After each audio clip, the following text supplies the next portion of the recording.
Hello guys, andito ako sa Baclaran Church. Katapos ko lang magsimba, ngayon andito ako sa sa garden nila, garden. Ayan yung garden. Garden ng Baclaran Church.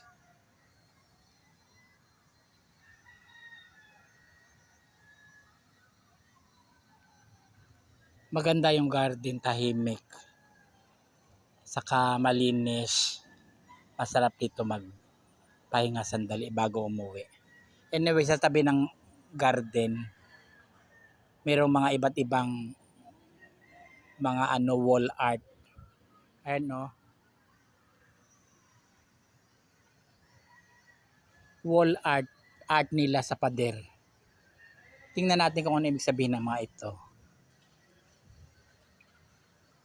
Ayan. 'Di ba art talaga? Ano to? Parang babae. Babae na siya, nakahubad.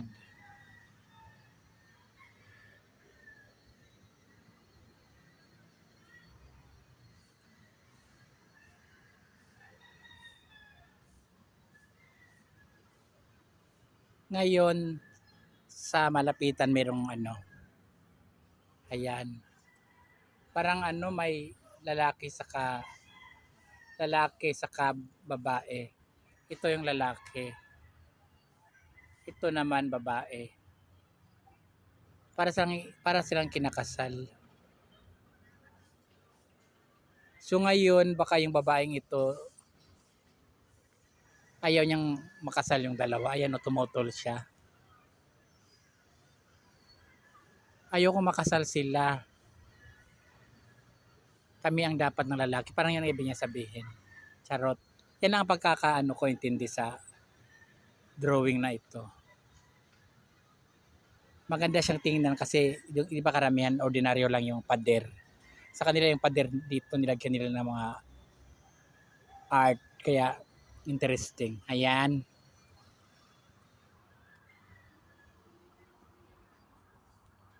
Ayan no. Mukha naman ng babae.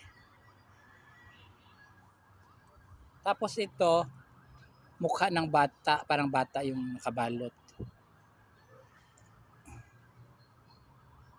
Iba't ibang tao. Ayan. Sige, dito tayo sa banda dito. Ayan, anong art naman to?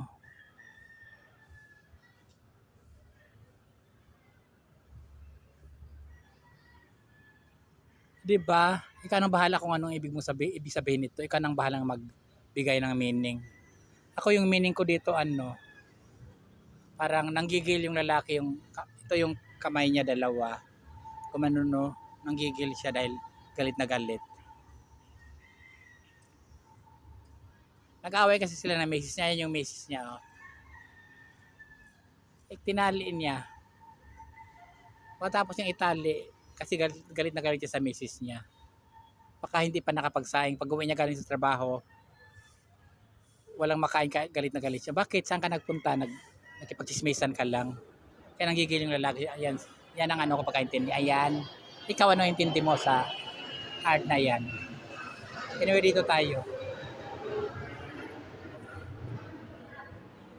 Pati nga tingnan mo, pati yung daanan, di ba parang art din, art. By the way, balik tayo sa pader. Ang ganda tingnan talaga yan, no?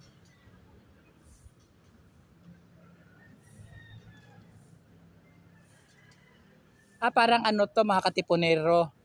Ito yung lalaki. Tapos dala niya yung yung bandila dito. Tapos yan yung mga sa baba, yung mga inaapi ng mga Kastila. Ayan no. Mga kababayan nating inaapi ng Kastila noon.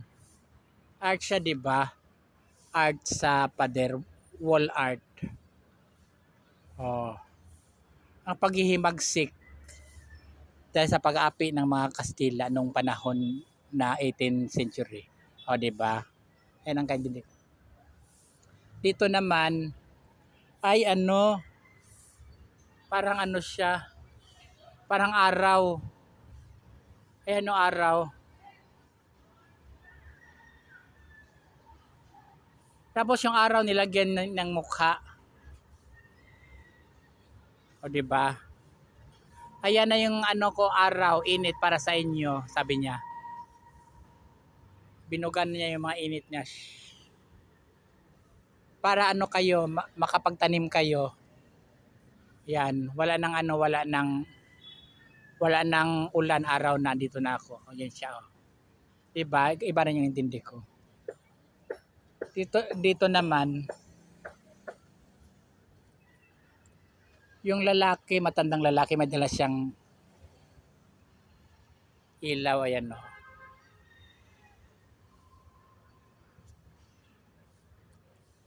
Tapos ito yung mga Kastila. Ay mga sundalong Kastila. Tapos ito yung mga Pilipino na ano, bihag nila. Mga alipin ko kayo, diyan lang kayo. Yan yung mga Pilipino kawawa ginawang alipin. Tapos ito yung mga sundalong Kastila.